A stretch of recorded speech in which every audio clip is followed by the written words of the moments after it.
తాకట్లో ఉన్న మీ బంగారాన్ని విడిపించి ఆ రోజు ఆన్లైన్ రేటుకి కొంటాం. Sharma gold company. క్షణికావేశం, తప్పుడు నిర్ణయాలు, ఆత్మహత్యలు, హత్యలు జరుగుతుండటం వల్ల కుటుంబాలు రోడ్డుల పాలవుతున్నాయి.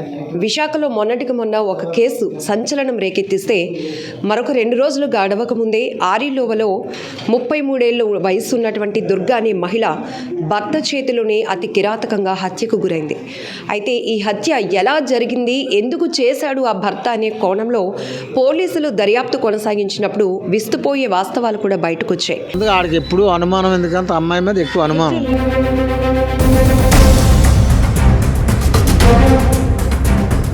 వెళ్ళేటప్పటికి చనిపోయింది.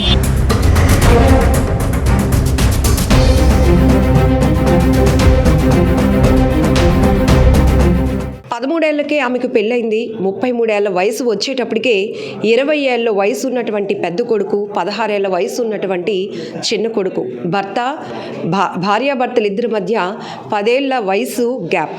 ఇవన్నీ ఆలోచింపజేస్తున్నటువంటి వాస్తవాలు. ఈ కేసుకు సంబంధించి డీటెయిల్గా తెలుసుకుందాం. ఏసీపీ అన్నెపు నరసింహమూర్తి గారు మనతో పాటు ఉన్నారు. సార్, చాలా కేసులు మీరు టేకప్ చేస్తూ ఉంటారు. కొన్ని మానవతా కోణంలో ఉంటాయి, కొన్ని మనుషుల్ని కదిలించే అంశాలు కూడా ఉంటాయి.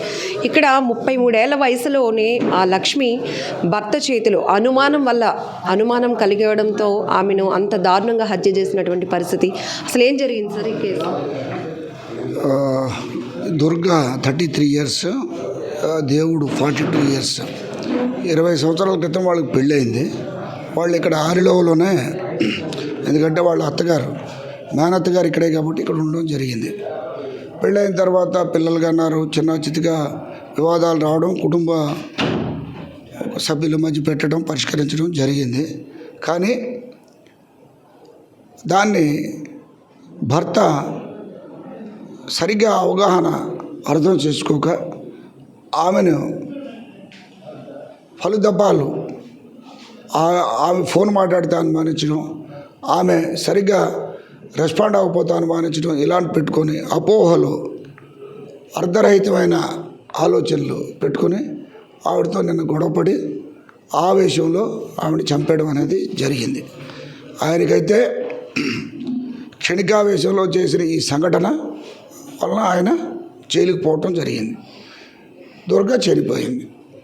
దుర్గా పేరెంట్స్ ముసలి వాళ్ళు. ఇప్పుడు దుర్గా కొడుకు 20 సంవత్సరాలు, 16 సంవత్సరాలు చిన్న కొడుకు. వాళ్ళకి ఇప్పుడు తల్లిదండ్రుల సంరక్షణ అనేది లేదు. ఆల్మోస్ట్ కుటుంబం రోడ్డు మీద పడిపోయింది. ఒక క్షణం దేవుడు ఆలోచించుంటే దుర్గ బతికేది. దుర్గ దేవుడు ఇద్దరు కలిసి పని చేసుకుంటున్నారు.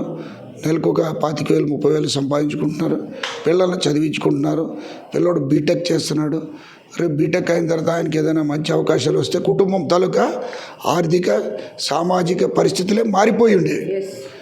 కానీ ఈ క్షణికావేశంలో ఒకప్పుడు ఏదైతే ఇబ్బందులు పడ్డారో మళ్ళీ అధోగతికి పాలైపోవడానికి ఆస్కారం ఈ క్షణికావేశం అయింది.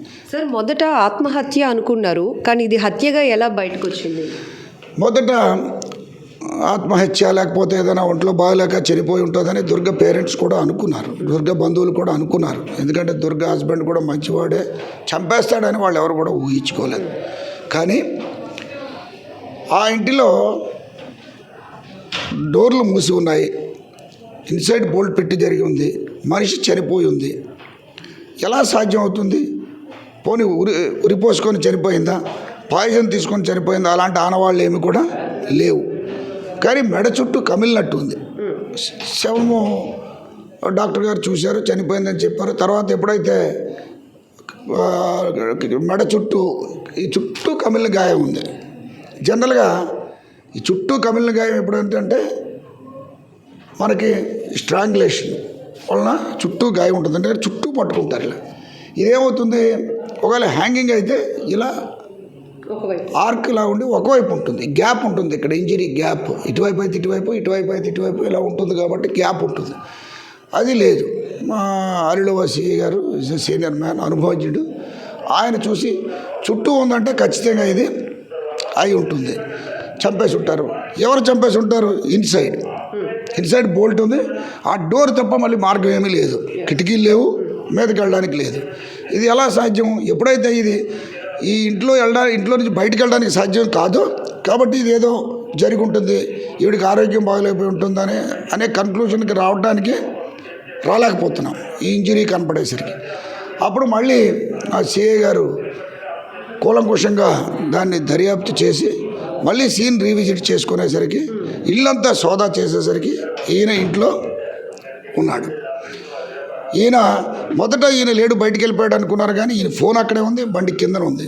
కాబట్టి ఈయన బయటికి వెళ్ళడానికి స్కోప్ లేదు. ఒకవేళ ఆయన కూడా ముందు ఏమైనా పనికి వెళ్ళిపోయాడా, తర్వాత జరిగిందా అనే కోణంలో దర్యాప్తు చేయడం జరిగింది. ఈయన సీసీటీవీలు పరిశీలిస్తే బయటికి పోలేదు, ఈయన బండి అక్కడే ఉంది, ఈయన ఫోన్ అక్కడే ఉంది. ఖచ్చితంగా ఈయన ఎక్కడెక్కడ ఉంటాడని చెప్పేసి మళ్ళీ ఇల్లంతా వెరిఫై చేయడం, కింద మీద వెరిఫై చేస్తే ఆ ఇంటి కార్నర్ బీరువా ఉంది, వంటగదిలో ఫ్రిడ్జ్ ఉంది. ఆ ఫ్రిడ్జ్ పక్కన చిన్న గ్యాప్ ఉంటే అక్కడ కూర్చొని హైడ్ అయిపోయాడు. ఇతను నేరం చేశాడు, చంపేసిన తర్వాత వీళ్ళందరూ వచ్చారు, బంధువులు తలుపు పగలగొట్టి వచ్చినప్పుడు కూడా వాడు అప్పుడు కూడా రెస్పాండ్ కాలేదు. అంటే కర్కశ హృదయం, చనిపోయింది భార్య, 20 ఏళ్ళు తనతో పాటు కాపురం చేసింది, పిల్లలు కన్నది, వంట చేసింది, అన్నం పెట్టింది, మంచి చెడ్డ చూసుకుంది అనే ఇది కూడా మానవతా దృక్పథం లేకుండా పేరెంట్స్ చూసేటప్పటికి ఆమెకి కొన ఊపిరి ఉంది, బతుకుతుందేమో అనే ఒక ఆశతో పరుగులు పెట్టారు హాస్పిటల్కి. అదే పని అతను చేసుంటే ఏమైనా అవకాశం ఉంటుందంటారా? అతను చేసుంటే అవకాశం ఉండొచ్చు. అంటే ఆ క్షణికావేశంలో చేశాడు అనేవాడు అయితే ఈ విషయం చేస్తుండేవాడు, పొరపాటు జరిగిపోయింది. అది కాకుండా ఆయన కరుడుగట్టిన మనిషి అతను. కాబట్టి పడిపోయి ఉన్నప్పుడు కూడా జనరల్గా ఓ మనిషి ప్రాణం పోతుందంటే నీళ్ళు పోయడం, ఏదో చేయడమో, పక్కవాడిని పెట్టడమో, ఏదో జరిగిందని చెప్పడమో చేయాలి. వాడు అది కూడా చేయలే. కాబట్టి అదే శవంతో పాటు వీళ్ళు వచ్చి తీసుకెళ్ళిన తర్వాత మళ్ళీ ఆ ఇంటిలో కూడా అదే కార్నర్లో కూర్చున్నాడు. అయితే మా వాడు సీన్ ఆఫ్ అఫెన్స్ ప్రిజర్వ్ చేశారు కాబట్టి, లాక్ చేశారు కాబట్టి సరిపోయింది. లేకపోతే ఇంకెక్కడికో పోయి ఉండేవాడు, ఇబ్బంది అయ్యి ఉండేది. సరే, ఇక్కడ కేవలం ఆయన అనుమానమే అతని హంతకుడుగా మార్చింది, తాళి కట్టిన భార్యను లేకుండా చేసింది, 2 పిల్లల్ని అనాథలను చేసింది. ఇట్లాంటి కేసులు తరచుగా జరుగుతూ ఉంటే ఆఖరికి పిల్లలే ఇటు అమ్మని నాన్నని కోల్పోయి వాళ్ళకి దూరం అయిపోయే పరిస్థితి వస్తుంది. ఏం చెప్తారు? ఆవేశము, అనుమానము, అహంకారము ఇవేవి మంచివి కావు, ఇవన్నీ దుర్గుణాలు. ఈ దుర్గుణాలు డెవలప్ చేసుకొని ఏదైనా నిర్ణయం తీసుకుంటే దుష్ఫలితాలే వస్తాయి. కాబట్టి మనకి క్షణికావేశం ఉన్నంత మాత్రాన దాన్ని యాక్షన్లో పెట్టాల్సిన అవసరం లేదు. కోపం వస్తుంది, కోపం వచ్చినంత మాత్రాన దాన్ని ఒక క్షణం ఆలోచించి అదుపు చేసుకుంటే దుష్ఫలితాలు ఉండవు, నష్టం ఉండదు. అతను అణుచుకోలేకపోయినాడు కాబట్టి ఆయన జైలుకి పోయినాడు, దుర్గ చనిపోయింది, పిల్లలు అనాథలు అయిపోయారు. ఇప్పుడు పిల్లల పరిస్థితి ఎవరు వాళ్ళని కంట్రోల్ చేస్తారు, ఎవరు వాళ్ళని కేర్ టేక్ చేస్తారు? దీనివల్ల రేపు వాళ్ళు మంచివాళ్ళు అయితే పర్వాలేదు, లేకపోతే వాళ్ళు ఈ సమాజంలో ఏదైనా జరిగితే సమాజం నష్టపోతుంది, కుటుంబం నష్టపోతుంది, అంతా కూడా నష్టపోతుంది. కాబట్టి ఈ వ్యసనాలు, ఈ అపోహలు, ఈ ఆలోచనలు, ఈ ఆవేశాలు, క్షణికావేశంతో నిర్ణయాలు తీసుకోవడం కరెక్ట్ కాదు. అది ఏదైనా సమస్య ఉంటే తనంతట తాను ఆలోచించాలి, పెద్దలతో ఆలోచించాలి. ఏదైనా ఒక యాక్షన్ ఒకరు ఎదురువారికి నష్టపరచడం అనే చర్య తీసుకోవాలనుకున్నప్పుడు పదే ఆలోచించి చేయాలి. ఆలోచించకుండా ఇమీడియట్గా చేసుకుంటే చట్టం ఒప్పుకోదు, చట్టం తను పని చేసిపోతుంది. తర్వాత ఈ సినారియోలో తప్పించుకోవడం కూడా కుదరదు. లాట్ ఆఫ్ డిజిటల్ ఎవిడెన్సెస్ ఉంటాయి, లాట్ ఆఫ్ CCTVs ఉన్నాయి, అన్నీ కూడా ఉన్నాయి కాబట్టి తప్పించుకోవడం కూడా కుదరదు. శిక్షలు పడిపోతాయి. ఆయన మర్డర్ కేసు శిక్ష జీవితం ఉరి శిక్ష పడవచ్చు, జీవితాంతం ఖైదు పడవచ్చు. మరి అలాంటప్పుడు ఇంకా అతని జీవితం కూడా పోయినట్టే కదా. భార్య జీవితం పోయింది, అతని జీవితం పోయింది, పిల్లలు నిరాశలు అయిపోతారు. కాబట్టి ఇలాంటి విషయాలు ఎవరైనా నేరం చేసే ముందు, ప్రతివాడు నేరం చేసేస్తాడు, కానీ దాని కాన్సిక్వెన్సెస్ ఆలోచించాలి. కాన్సిక్వెన్సెస్ ఆలోచిస్తే నేరం చేయకుండా ఉండాల్సిన పరిస్థితి వస్తుంది.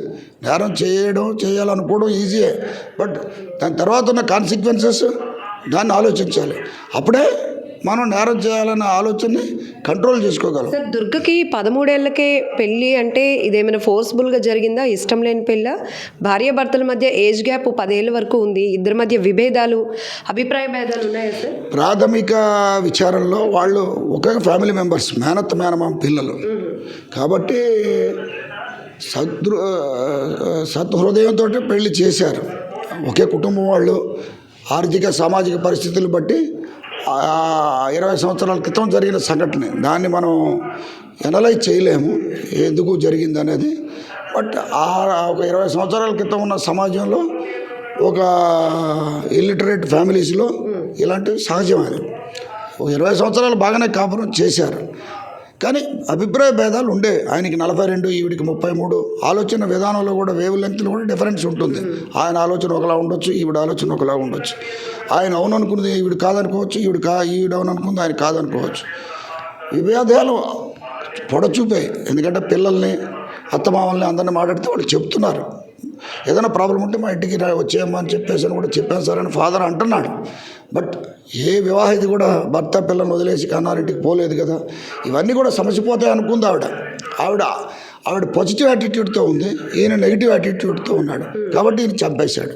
కాబట్టి నెగిటివ్ యాటిట్యూడ్ ఎప్పుడు కూడా నష్టపరుస్తుంది తప్ప లాభపరచదు. నెగిటివ్ యాటిట్యూడ్ని ఆఫ్ చేయడం కూడా కరెక్ట్ కాదు.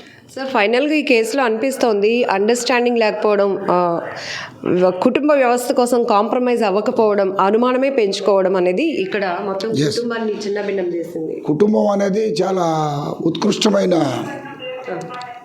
కార్యక్రమం. అది ఒక రోజుతో అయిపోయింది కాదు. దీంట్లో ఒడిదుడుకులు ఉంటాయి. మనకి అనుకూలంగా ఉన్నప్పుడు గొప్పవాడు అనుకోకూడదు, అనుకూలత లేనప్పుడు తక్కువ వాళ్ళు అనుకోకూడదు. ప్రతిదానికి సహనం అవసరం. భార్యాభర్తల మధ్య కాంప్రమైజ్ అవసరం. భార్య కానీ భర్త కానీ పరిస్థితులకు అనుకూలంగా మారాలి, తగ్గాలి.